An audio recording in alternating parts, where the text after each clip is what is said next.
You are listening to Rocky Trail Radio. The picture and everything's over here. Yeah. So I tried to put that over there so I can see you and the picture like all in one. But anyway, we'll just figure it out. That's pretty much the perfect opening to this podcast slash vlog slash chat with Josh Carlson, Rocky Trail racer, all-time mountain bike hero, legend on the trails. How do you describe yourself? Do you have something that a nickname that stuck over the years? Yeah, it's always awkward to kind of talk about yourself. I guess I'm just a professional mountain bike athlete. Over the years, I've kind of called myself a racer or a mountain bike rider, and I think as the years have went on and you become more and more professional, you become more of a professional athlete than just a mountain bike rider sort of thing. So I don't know, I'm just a dude who likes riding mountain bikes and happens to get paid for it.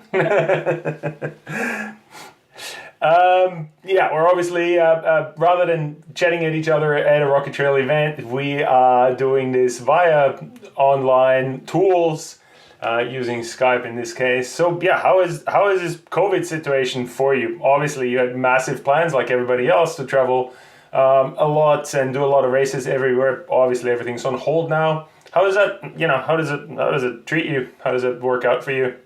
Man, it's definitely interesting and pretty wild. I've found myself feeling very lost and just, unsure about what to do with myself the last couple of weeks or months, and even looking forward into the future. It's a kind of rare occurrence that I don't have a goal or don't have something that I'm working towards, and to have, even the nearest goal that we have is maybe August, really, or maybe July, but even July is kind of looking more and more likely that it's going to get cancelled. So maybe late July, August is the closest goal. That would be overseas racing or local in Australia? That's overseas, yeah. And yeah. Like the Australian stuff is one thing, but my main goal and main objective is to race internationally. So like as much as I'm itching to start racing locally and just do something, I think racing locally is probably the quickest avenue to get racing and get moving again. Yeah. But racing internationally on the World Series and the world level, they're talking about August that they'll have the races, but coming from Australia, we don't even know if we're going to be allowed to fly out of the country yet or come back into the country. So there's so many variables right now. It's a really funny place to be in, and I've found myself lacking quite a bit of motivation and not really knowing what to do or where to go. And my whole job is racing and riding mountain bikes. So, it's kind of a weird place to be in right now because you can't race. You can ride, sort of, but you've got to ride well within your limit to avoid doing anything crazy. And you're riding by yourself a lot of the time, which I usually do. But you're missing that social aspect, which we all enjoy. Yeah. And, it's interesting to say the least. What does your day usually look like? Like the day of a pro mountain bike up? Obviously, there's when you're not racing, but when you're at home in general, like how much time does actual training take up, and how much of your job is creating content and doing Instagram posts and working on getting flights sorted, all those little things? It's quite a lot of time, to be honest. It's probably a lot more time than people realize. Like I train anywhere from 20 to 30 hours a week on the bike or in the gym or doing yoga or riding motocross or whatever. Yeah. But the admin outside of that is quite a lot. There's a lot of, like you said, social media requirements and bits and pieces and posts that you're required to do from sponsors, from companies you work for, and just to stay relevant and stay on top of people's minds, sort of thing. There's that aspect, plus there's a whole bunch of inventory on the back end. So emailing with sponsors and emailing with management from America and Europe and organising flights, accommodation. I don't personally organise the flights and accommodation, but if there's a flight that I'll find that suits my travel and my preference a little bit better, then I'll go online and look for it myself from Qantas, for example, and find the route that I want to go and find the time frame and stuff like that. So a lot of times working for a big team, it's based on budget sort of thing. So when someone's purely looking at budget, you might get a flight that's $500, but there's like a 90% chance your bags aren't even going to make it. And then there's hidden costs, and it's like $300 per bag, and our bags are always overweight, and the ticket ends up being closer to $3,000 anyway.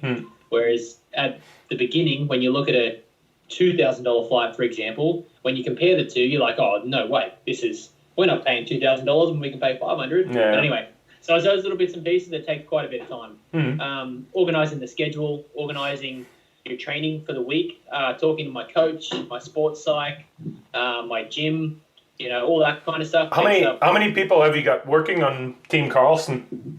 Well, I guess probably 5, I'd imagine. There's my wife, for one. Yeah. She's probably one of the biggest ones that does the majority of my secretarial work. Then there's my coach, my long-time coach, Mark Fenner of FTP Training. Then there's the gym that I go to, and chatting to those guys. I went down a bit of a different route with my workouts and gym programming this year.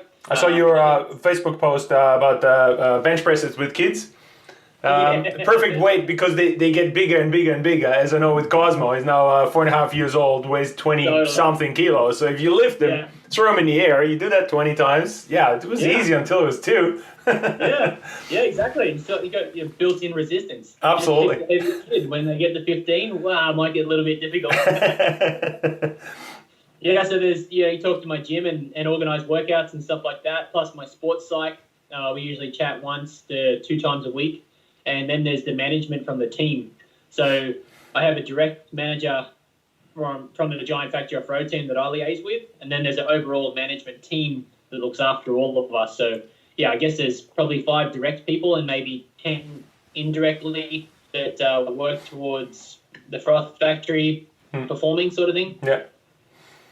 Do you get... what are the KPIs that they give you, the key performance indicators, if you like? Do you have any of those? Did they say, okay, we want to see a minimum of X podiums or presences, what they kind of expect and what's in them? There is a minimum amount of appearances and attendances you have to keep a year, and there's also a kind of minimum requirement of performance. So if you slip outside of, say you slip outside of the top 20, for example, or top 10 in the EWS Enduro World Series ranking, then your salary gets decreased for the next year. So say at the end of 2020, you were 11th instead of 10th, or 15th instead of 10th, then your salary will go down X amount of dollars for 2021.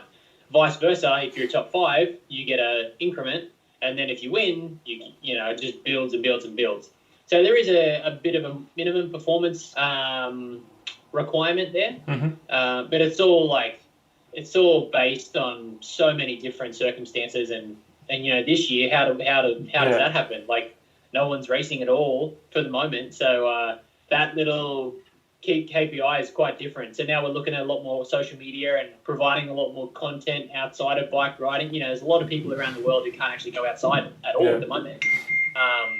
So there's one thing to kind of go against and not really infuriate too many people, because here in Australia we're lucky enough to still go outside, so that's cool, and I can still go riding every day. Absolutely, yeah. But if I go posting that online, I don't want to annoy the people in Spain or Italy, and as much as you get them stoked, it's also it's a bit of a bummer. Yeah. So it's an interesting, volatile little world at the moment. It seems to be constantly evolving and changing pretty much by the day.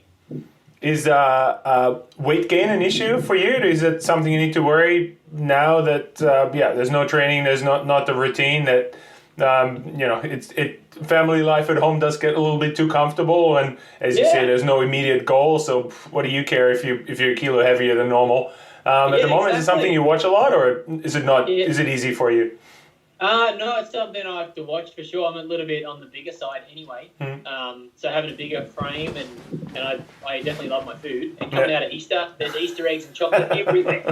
So you just grab a little snack, or you go for a ride, and instead of grabbing an apple, you grab an Easter egg. So that definitely is an issue. At the same time, there's a long plan to get ready for whenever the racing does come on. So say, for example, the racing gets cancelled until August, that's still months and months and months away.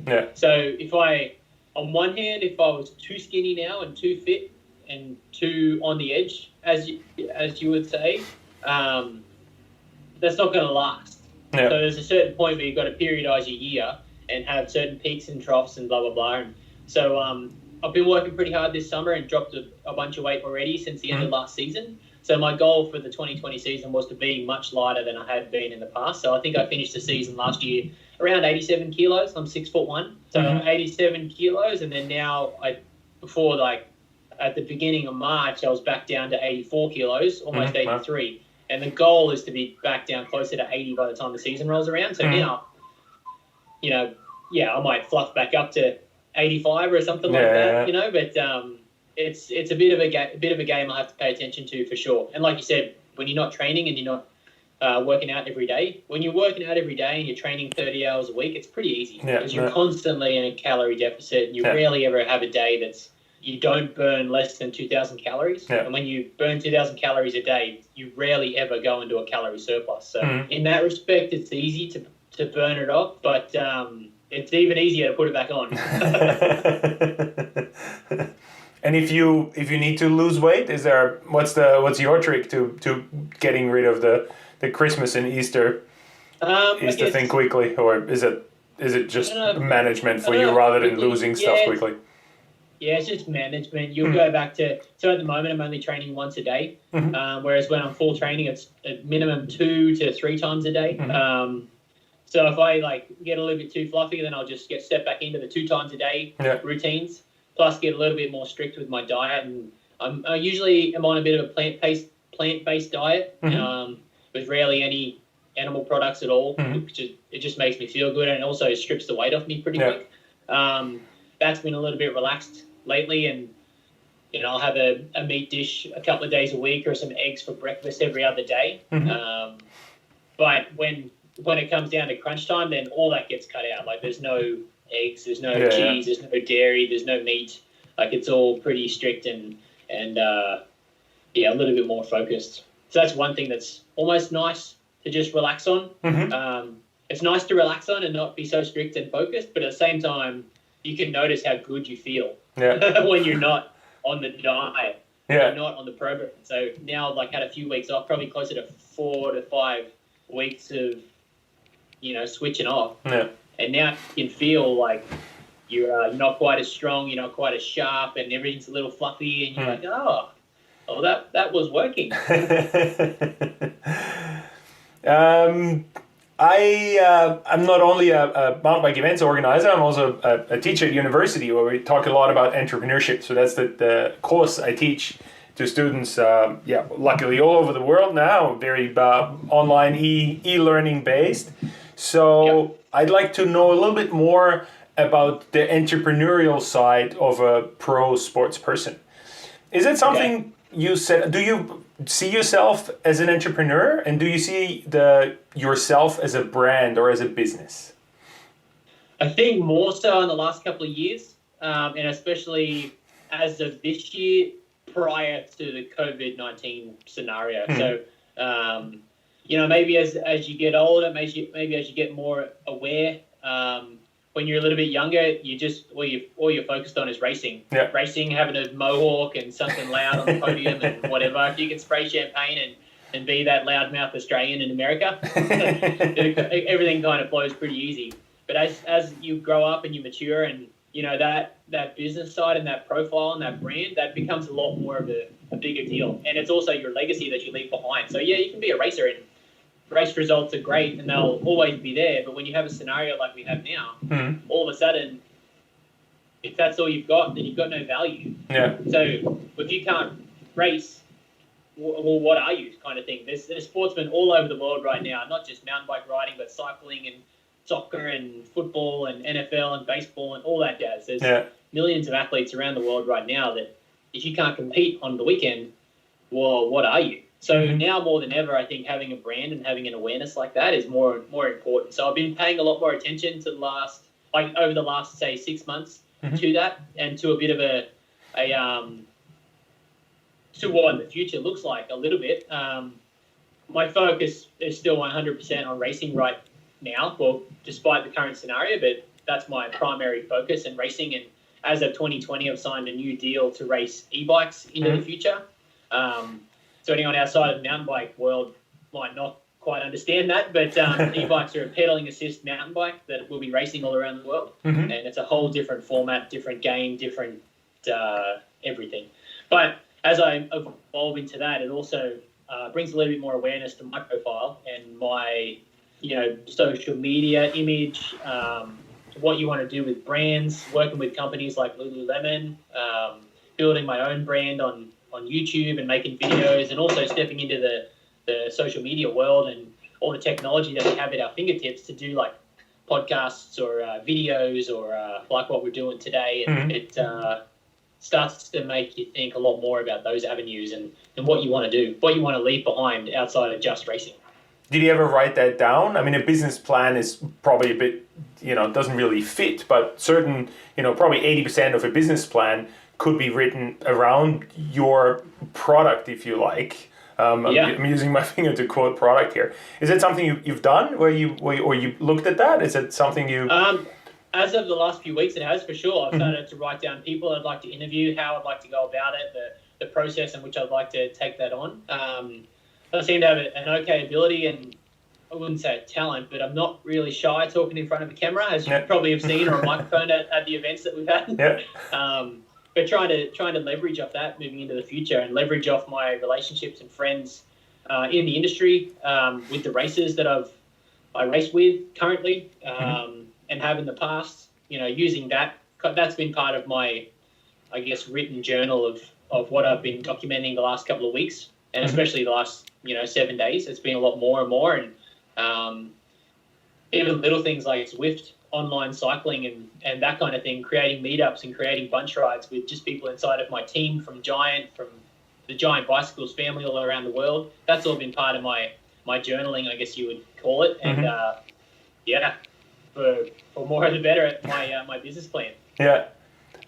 Is it something if a young Josh Carlson or any young kid who's really good rider is at the cusp of making it or thinking about becoming pro, where you have the talent, you have the drive, what's some advice you would give them, not in terms of training but in terms of building up the right brand, the right image?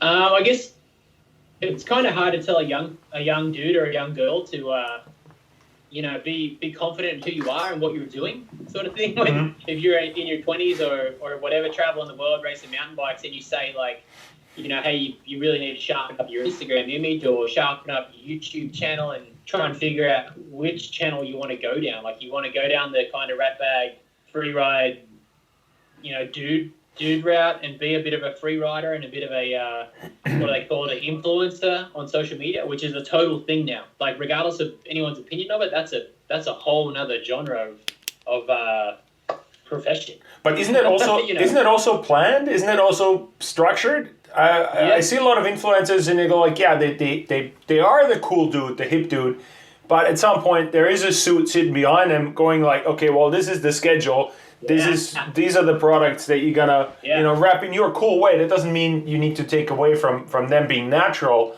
about what they do, but still, as you say correctly, if you just shred and froth and be cool, that's in today's world, that's not enough. And I don't see a professional, long-term, successful sports person to have that side without the other side. And like you said, it doesn't show any value either. Like, it's fine to do that, and you might get, I don't know, 10,000 likes and all these comments and hundreds of thousands of people reached on your social media platform, but tomorrow, no one's going to remember. In a month's time, no one's going to remember that I did a video bench pressing my 3-year-old daughter. You know what I mean?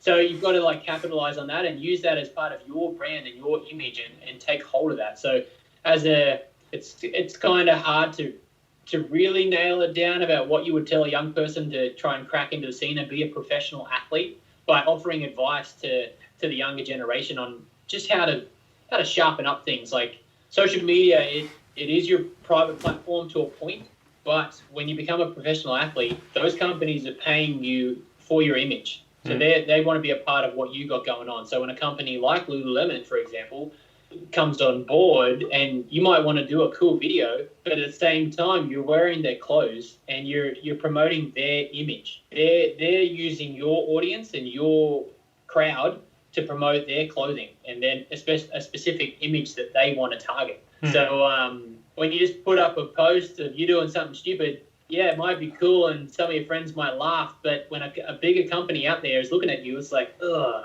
that's a little bit too immature. Whereas if you sharpened it up a little, had the correct wording, you answered the question appropriately and weren't negative, weren't selling it, but just were like a professional point of view, then that's what's appealing. And that's what's appealing to a big company when looking at a young person to show maturity on top of all the other stuff. I mean, it's super easy.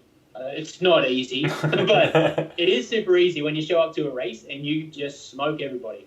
You can come out of nowhere, show up, line up on the starting line and just floor everyone. Happy days. That is the best way to get noticed and the best way to get your foot in the door. The next step of that, of securing a professional contract, that's when everything else comes into line. And you might get that professional contract off your natural talent. Sweet. But that natural talent's only going to take you so far. And then your maturity and how you take that opportunity on board and how you develop that professional aspect, that's what's going to make you a professional athlete for the rest of your career, or give you a career to start with. You know, results are one thing, talent's one thing, but taking on the professional athlete world, it's something I think a lot of young people overlook and don't pay attention to, which is probably why you don't see too many people having a career of, you know, more than 5, 6, 10 years. How do you start out? Who was the first big company that signed you? Well, Giant, actually. I've been lucky enough to be with the same brand my whole career. I had a short stint with Specialized for a few months, right when my career was starting to become a career. Had an opportunity to ride with Specialized here in Australia. And that current deal didn't quite work out. There was a bunch of logistics that just kind of messed it up, like a shipping container full of bikes for Astana back in 2009, 2010. Kind of got lost and fell overboard on the boat coming over for the Tour Down Under. So all of our bikes that we had for 2010 got taken to give to Astana. No, okay. So I didn't have any bike to ride for 2010. I was like, well, this deal isn't what I thought it was. I got a phone call from the general manager of Giant Bicycles Australia, and pretty much that paved the path to where I am today. So 2012, I moved to Canada to take on the world and try and get a professional contract, and I pretty much did what I was saying. I just showed up, and I was that young, loudmouth, redhead kid in America that just wiped the floor with everybody. And then, luckily enough, I could talk on a microphone, so I made a bit of a splash, and it took off from there. So, Giant pretty much gave me my first big break, and luckily enough, I've been professional with them ever since, and will continue to be until we decide to race no more. Was it the first meeting you had with that general manager? Was it more like a pitch meeting, almost like a job interview, if you like, or was it more a coincidence and then you sort of stumbled more into that role rather than actually going in and going like, nah, this is what I want. This is how I need to prepare. This is what I need to tell them to get them on board, to show them, yeah, I'm not just a good racer. I'm loud, but I'm also professional behind the professional side. All that I can show them that as well. Is that something you prefer prepare for a meeting or not really? Well, Does it come natural? Prior to 2010 or 2009, 2008 is when I started riding bicycles to begin with. I had a relationship with my local Giant Bicycle store. So we had a bit of a shop deal going on there. So I had contact with Giant Bicycles Australia directly, but probably not on the same level as what I've had now. And so I had a bit of an underlying relationship developing prior to 2010. And then when I had an opportunity to go to Specialized for a few months, it was a deal that it was too good to say no to, really. And in the end, it was too good to be true. So by that time, I think, well, I don't know for sure, but by that time, I'd been in touch with the guys from Giant just as friends and carrying that relationship on. I didn't burn any bridges, which is one big thing that I think young people, but I mean like the younger generation. Anybody, it's just, something always to avoid. You never know who ends up where, and burning bridges always a bad idea. Yeah, I couldn't agree more. You just never know. Yeah. You just never know. So I didn't burn that bridge, and I kept a healthy relationship with them. And then, lucky enough, it was literally a phone call in 2010 from the general manager saying, "Hey, I want you to come back and ride for us. I want you to ride for Giant again. There'll be a bike on your door on Monday. The next week you'll pick up another bike. Let's do this. If you want to go overseas, we can make it happen, and let's get serious about this. I want you back under our banner." And I was like, "Mate, I'm happy with that. I want to come back as well." So that's how that relationship started. And then when I went to America, I don't know. I'd be curious to ask my manager at the time what he thought about me when I first showed up, because once again, I showed up and I made a bit of an impression, and I broke bikes and was doing dumb stuff on the trail, and everyone was just like, "Who is this kid?" And then I was lucky enough that I could back it up, and I could win the races and talk and act like I guess I was a mature athlete at the time.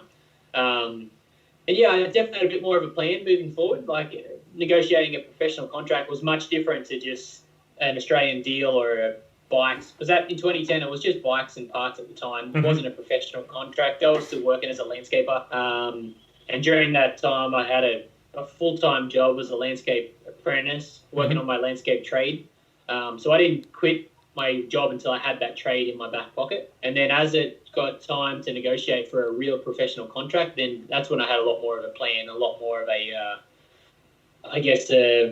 some ammo sort of thing. And this is what I wanted, and this is what I wanted to do. And not necessarily based around a monetary figure, but it was more based around like the races that I wanted to do and the direction I wanted to go in, and what they wanted. There's so much give me out there.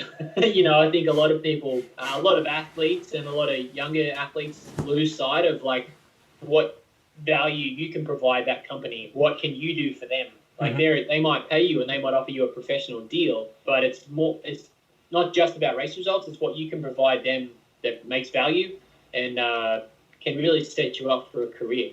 So professional contract had a lot more of a game plan. I had a lot more questions, a lot more demands, I guess you would say, not like diva demands, but like, hey, we need to do this properly. Yeah. And then as it's evolved over the years, I've just went through another process that was really quite intricate and not an easy decision or a process to go through, changing from my standard Enduro World Series mountain biking format, which I've done since these professional contracts that we were just talking about, up until now, moving in a new direction that's unknown, it's unproven, it's way more questions than answers out there right now. So all the experience and knowledge that I've gained over the last, 10 years, kind of all played its role in getting me to where the position I am right now in 2020. So I have one more question, and I want to talk a little bit about the e-bikes. So what skill sets do you think are most important for professional riders other than being fast on a bike? Being courteous, being humble, being, diligent with who the companies are that you are working for, essentially, and realizing it's not just all about you. There's a lot of other people that are there with their name on your jersey or using you as a representative of them. It's not just about you and racing, and if you have a bad day or you're mechanical or you break something or you crash or whatever and you come down having a hissy fit and throwing your bike around, that's a horrible, horrible image. And it's not cool. I don't know how else to explain it, but it's not. It's it's not even unprofessional. It's worse than unprofessional. But how do you do it? Like if nothing happens, you're just frustrated. Like I've thrown my helmet after a race and had to hide somewhere and things like that. How do you do that as a pro with so many people looking at you? If I do that, I'm still aware of it because I know there's plenty of people knowing me, but I hardly ever have a camera in my face when I do those things. So how do you keep that in check? How do you manage your emotions when it's not going to plan? You learn pretty quick, especially when you have some pretty gnarly scenarios. If you're injured, or a lot of the time when we finish stages or races, we've got a camera right there in our face. So you come down and you might be a little hot-headed or screaming or this and that. And I've had plenty of, like, I ain't no angel. But plenty of moments in my time that I've come down huffing and screaming and making just a goose of myself. No. But you learn from that. And, I don't think everyone has to go through that to learn, but it's something to be aware of. An example I have was in Spain in 2015 when we practiced the track. So we only get to practice the tracks a couple of times before we race it at an Enduro World Series event. So the lines that I had practiced and videoed and whatever, they had changed. So they changed the course without telling us. And so I come down this track and it was... Is that legal? Is that allowed or is it... Not anymore, but at the time it wasn't a real big thing. And we're in Spain, so I was like, it's okay. I come down the track and it was really quite bushy and hard to see. And I had a bit of a line that I prepared for a couple of corners prior to get through this rock garden and out the other side. Sneaky line or a proper line? It was a well-worn-in line. Yeah, it was the same line majority of us had used. But, I guess I committed a little bit too early. And as I come around the corner, there was a marshal there putting tape and sticks across the track. And I just smoked him. Went over the handlebars and he went tumbling down the hill and my bike cartwheeled and blah, blah, blah. And I got up like furious. Yeah. I came to the bottom of the hill and it finished in this kind of cauldron style thing. So that was in the race. That was a race run.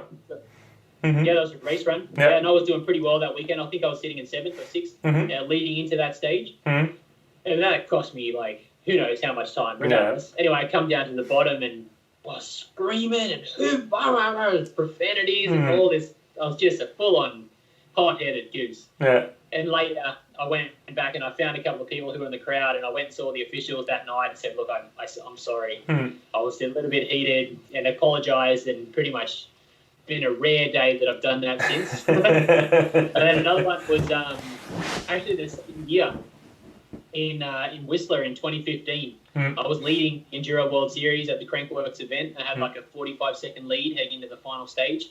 And, I was just in the zone doing my own thing and wasn't really paying attention to the media or the cameras or videos that day. And I didn't do any interviews. I finished the stage and just roll on. And, dropping into the final stage about 30 seconds in, I hit a rock or something and I got a flat tyre. And then I had to run that whole stage with a flat tyre and it was the gnarliest feeling I probably had to this day outside of an injury. And you get down the bottom of the hill. I lived in Canada at the time and I was kind of the local hero and everyone was pumped for me and blah, blah, blah. And then when I come down, there's cameras in my faces and people and sponsors and there's 15,000 people at the bottom of the hill all saying, oh, good job, mate, you did good. So that was a big lesson in how to... Do you still get away with it or did you lose your lead that race? No, I got away with it. Oh, really? I got away with it. Wow. Yeah. Because when you say what 40 seconds lead, so it depends on where you get the flat. But that rear wheel was toast though, wasn't it? Oh, destroyed. Absolutely destroyed. Coming in at Whistler Bike Park on a flat tyre. Yeah. So I think I finished 25th that day. So from win to 25th, it was hard to take. But that taught me a lot about how to act when things don't go your way. And, obviously that sucked. And for the next week, I couldn't really walk around the village because people would come up and say, I'm sorry, or congratulations, and blah, blah, blah. And I didn't want to deal with it. But you just suck it up, you put on your face, and you're a professional, and so what? As I've evolved and as I've gotten older, like having kids and having a life outside of racing makes you realise that it's just a bike race, dude. So if you're mechanical or you do something dumb or you crash because you've made a mistake, you might be a little huffy and puffy, but put your hat on, carry on, and just move on to the next event.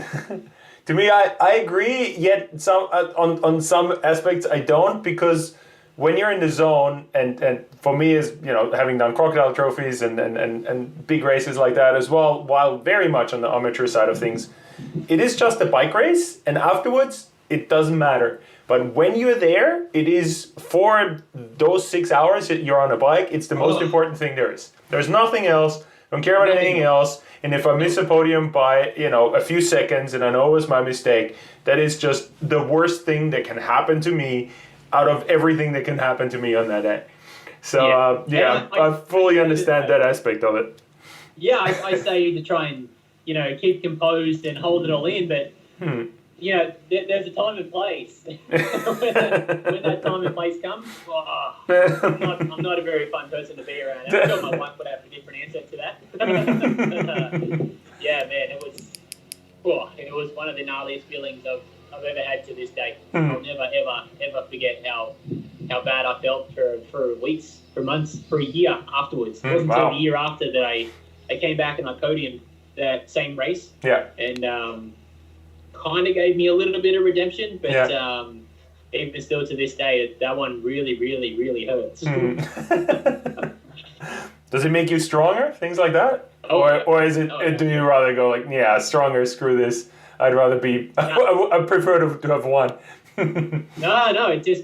It just instantly reignites the fire, and you're like, man, it's just the one that got away, and I'm not going to let anything go this time. Yeah. Next time I'm putting a heavier tire on, or next time I'm changing my line, or being smarter, or just I don't know. Yeah. It constantly fuels the fire to be better and be better than I was yesterday, and better than I was that day. Flat tires usually rider error, or how many flat tires do you get that are unlucky, and how many are your mistake?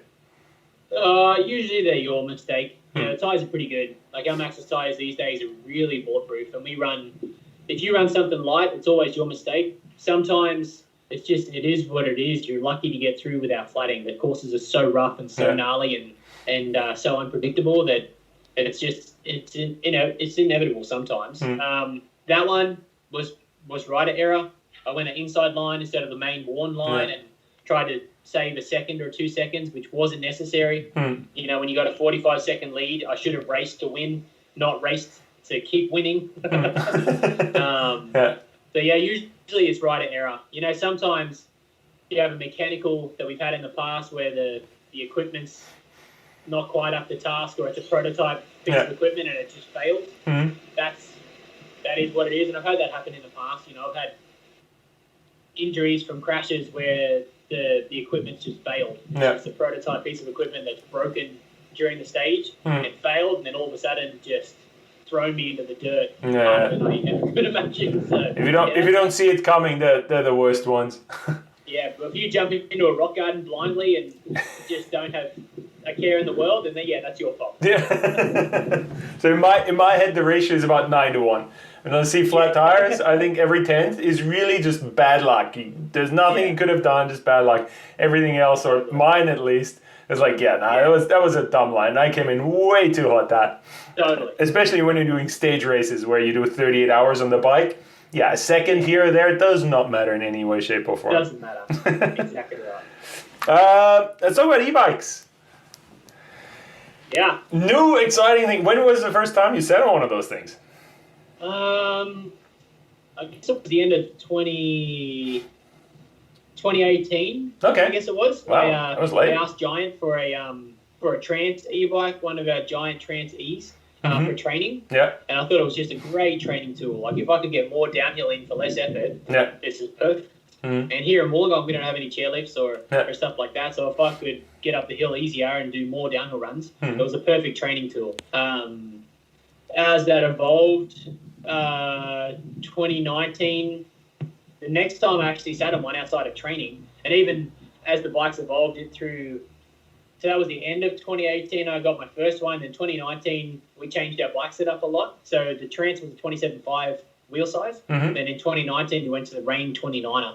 So the characteristics... The regular bikes, not the e-bikes. The regular bikes. Yeah, so the Trans E was a 27.5 e-bike. Yeah. And then the new bike that we started riding and testing in 2019 was a Rain 29er normal bike. Okay, so the characteristics of the bikes changed quite a lot. Yeah. And as much as I was enjoying the e-bike, it wasn't translating as much to the 29er wheels and the new bike. So I didn't ride as much in 2019 as what I did prior.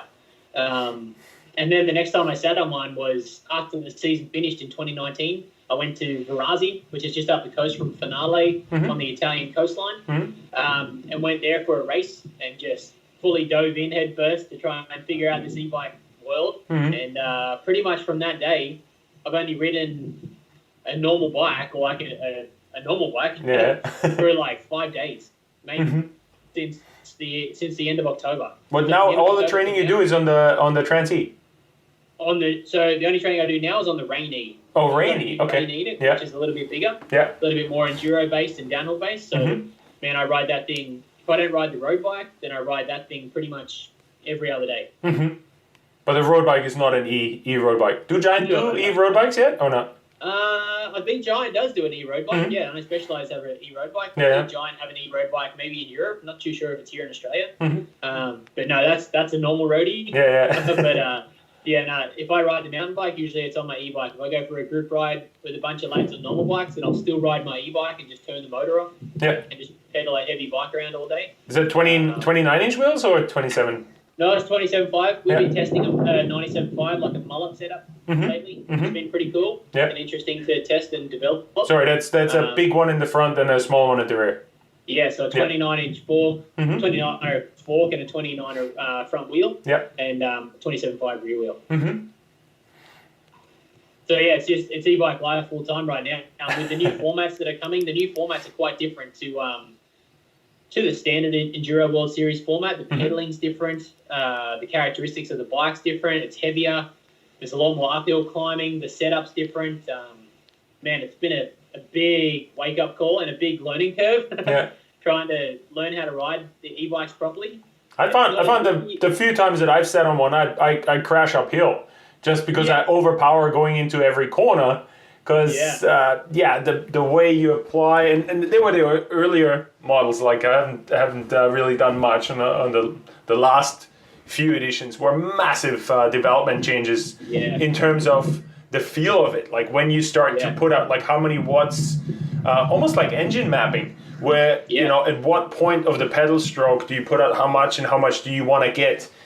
Going from 20 to 30 k's an hour is a lot different than going from 10 to 20 in terms of how much power you want. And I think that's what I have seen. That's where a lot of the development has gone into in terms of the feel of it, rather than just you touch the thing and it just blasts another 200 watts at you. Totally. And not to mention going uphill at 20 or 25 kilometers an hour on single trail is gnarly. We're not used to that at all. It's a different world going into an uphill berm, doing 25, dragging the brakes. That's a whole skill set in itself.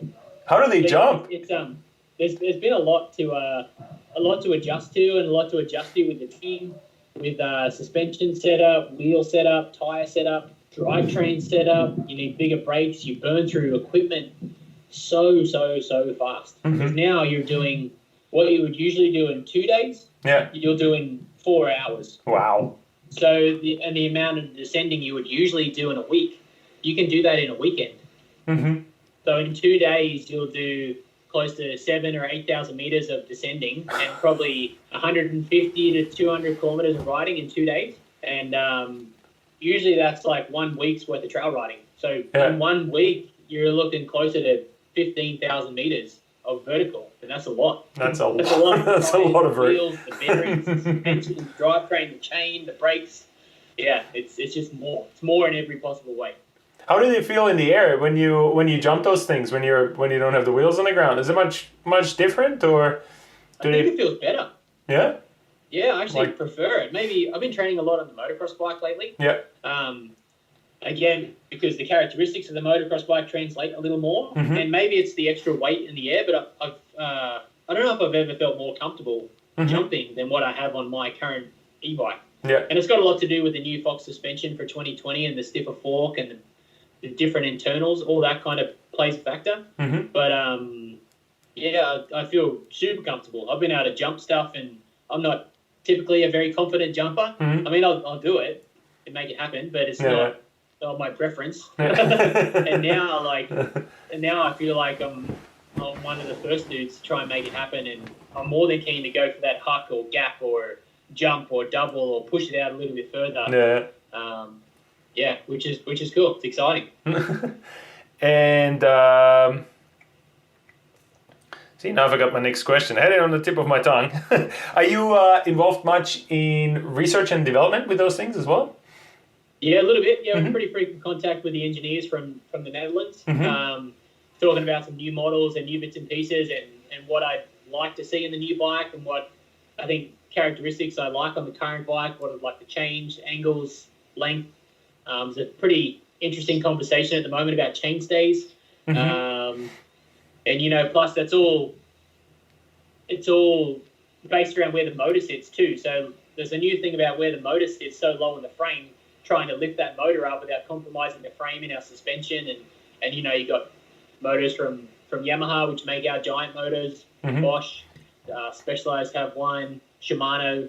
There's so many different motors out there and different specs and torque and regulations. So trying to make all that fit in is pretty interesting. So yeah, I've been involved in that quite a bit lately.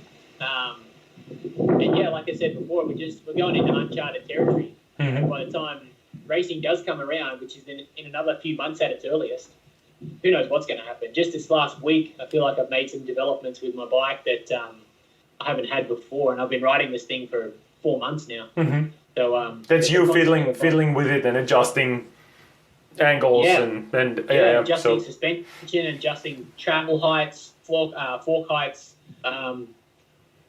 compression, tuning, some minor adjustments, some handlebar adjustments, some stem adjustments. Get real geeky with it. We've all been talking about it and dealing with it lately. Before you even Bluetooth into the engine mapping. The engine mapping's like a whole nother world. And how do you, without getting overly technical, how is that going to be policed at the EWS? Are they going to test them to make sure that they're all within the same rules and regulations? Because that's what I personally, as a race organizer, see as well. People ask me, if I allow e-bikes, which we do because I think they're great at our events, how am I going to police them? My answer is I won't, because how am I going to do it? There's no chance. I believe that at our level, there's, especially with the superflows, there's not going to be that much advantage. The way I'm going to create the courses, it's not going to be that much advantage if you have all of a sudden stupid amounts of watts that come out of that thing, as opposed to what did they limit to 250? Is that correct? I think it's 250 watts. And batteries are unlimited at this stage, but I think the power is limited to 250 watts, and the speed regulation in Australia is 25 kilometers an hour. So majority of the bikes will come limited to 25 standard. And like you said, if the courses are made, a lot of the courses are made, it doesn't really matter. Like even if you can do 30 or 35, you're not going to go into a berm doing 35 the tree and the berm and the rod gun is going to stop you before that. So at the EWS level, they're developing a bit of a black box where you can plug it into the bike. And from all the different brands, you'll plug in a bit of a black box, and you'll be able to see straight away if the motor's been altered from its factory settings. It also helps their company, countries like France, for example, they've implemented a new rule that's like police law, that if your bike goes above the speed regulation of 25 kilometers an hour, it's a $30,000 fine. 30,000 euro fine. Wow. So that's pretty aggressive. They want to make a statement. I think a couple of people died from tuned e-bikes. Fair enough. They come out and put their foot down pretty hard. Not 30,000, might have been 3,000. Whatever, it was an aggressive number. Anyway, it's a lot. So we're working on a bit of a black box protocol. A black box prototype thing to test everybody's bike and make sure it's all within the realm. There's no limits on batteries right now, which is kind of cool. So you can swap. You can run as many batteries in a weekend or as you want. So you can swap them out as many as you want. You can't carry a battery with you. It's got to be on the bike. But it's like based on loops. So a standard 500 watt-hour battery should last about 20-ish kilometers, and you should be able to get about 1,000 to 1,200 meters worth of vert in. And that'll generally allow you about an hour's worth of riding. So you'll do an hour, 1,000 meters, come back to a neutral zone, swap your battery, have a 30-minute break, do it again, come back, swap your battery, 30-minute break, do it again. So it's about a 4-ish to 5-hour day, 3 batteries, and about 3,000 meters over 70 kilometers. Wow. So that's a lot. It's a lot.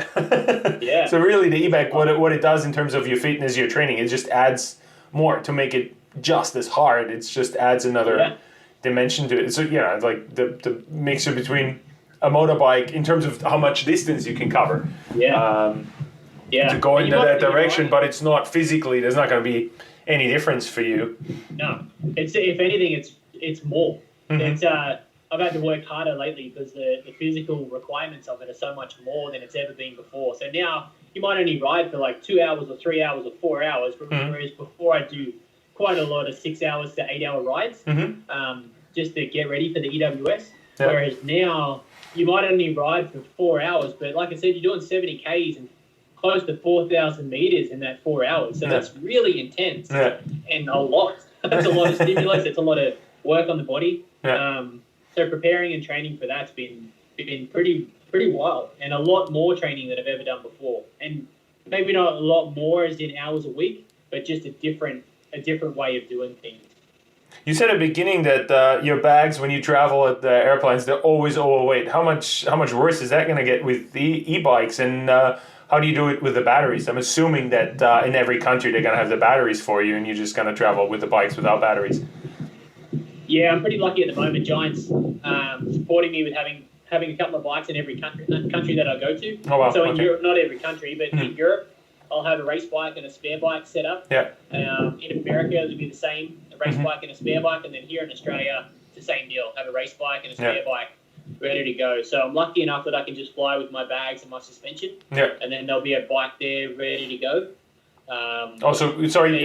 Sorry to dig in there. Your bags and your suspension. So you take your shocks and your forks with you. Yeah. Oh wow. Yep. Yeah, because my suspension here that'll become that'll either be my race suspension or get freshened up when I get there, or that'll be my spare stuff, and then I'll have a brand new set of suspension to either swap out or use that, or I'll take that there and replicate the settings, and I've got a brand new set of suspension to have as a spare, and then travel home with it. Yep. And then it doesn't get lost, and if you pick up someone else's fork or someone's ridden it, or it feels funny, or you might get hurt, I don't know. Yeah. My suspension, that's what I've ridden for 30 hours that week. This is what I'm going to ride on this weekend in France. Yeah. so yeah, we're lucky enough that I shouldn't have to fly with the bike this year, but if we do have to fly, then I'll just fly with the bike, and then hopefully wherever I go, I can rely on the Giant dealer there to supply me with a battery or a couple of batteries and stuff like that. That'll kind of alleviate that hassle, but again, you'll be flying with a bike that's probably 30 kilos, including the bag. Yeah. No, flying with bikes is one of the most painful things when it comes to the whole racing experience. Yeah, the argument with the check-in lady is just it's a skill in itself that every young person needs to deal with. I'm not giving you any tips to get away with that. You just got to deal with it. Yeah. What's next for you in terms of obviously the racing, but do you have a long-term plan after that? How much longer is it feasible to keep going, and what's life after racing going to be like?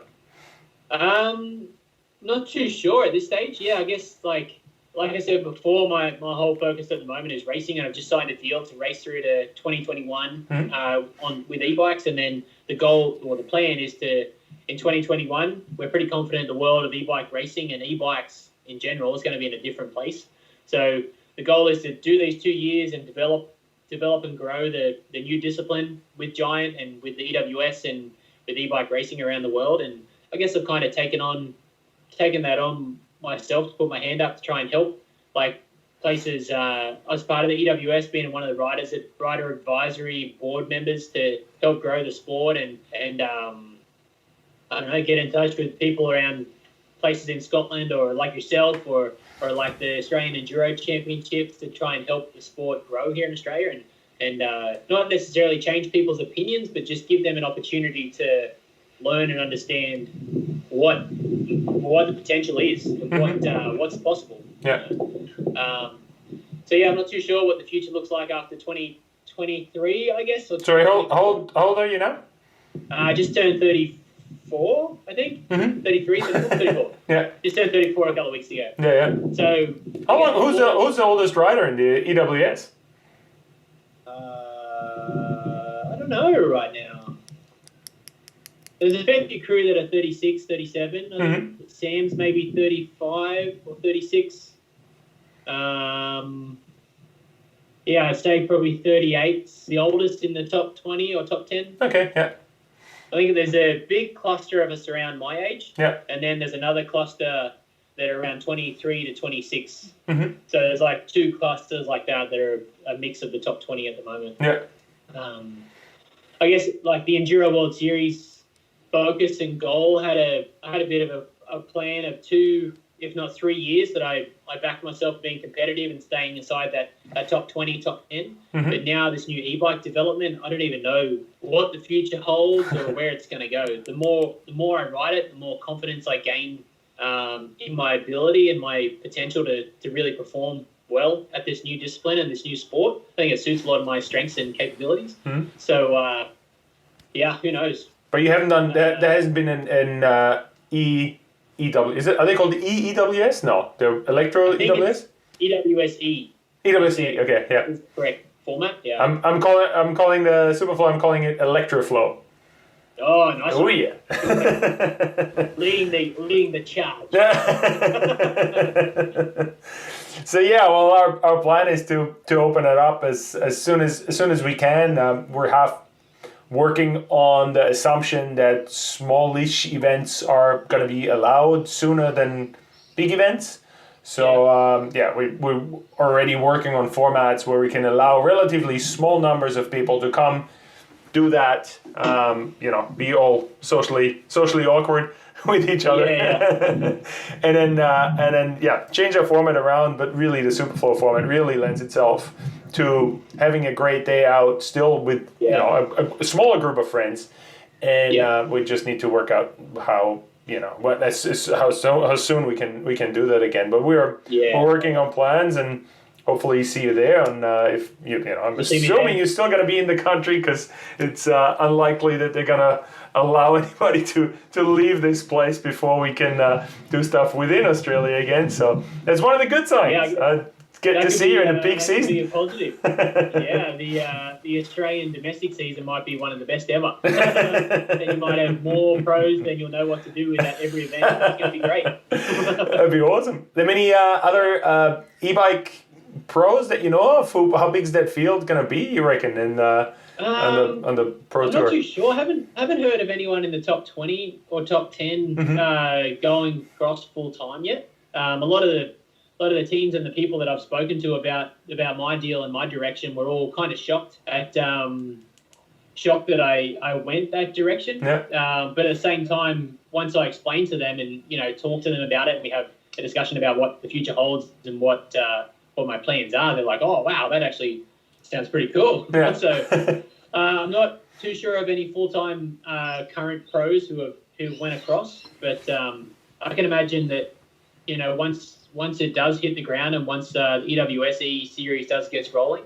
you'll see a lot more in 2021 and then even more so in 2022. The fact that the series went from 3 rounds in 2020, proposed, to 5 rounds already in 2021 without even there being an event. Yeah. It's a pretty good indication of the growth already.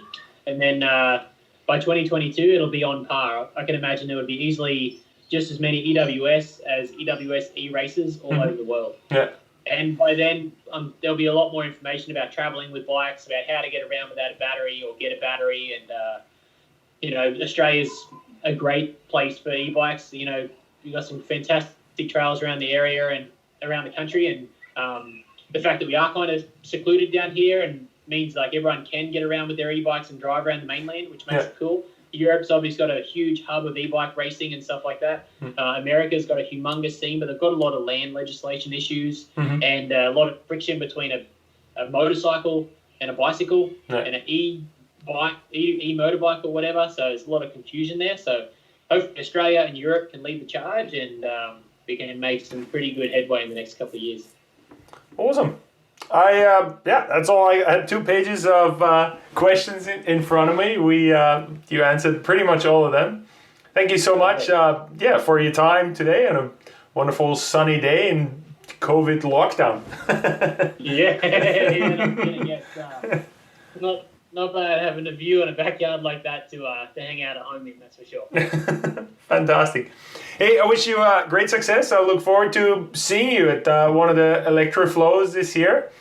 And For sure. yeah, it's going to be good. I'll be there with bells on, so make sure I'm on that emailing list when you send out the details, and I'll be chomping at the bit to be on the starting line.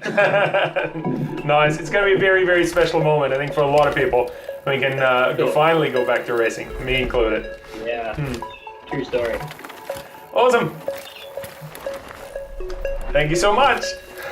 Thanks, mate. Cheers.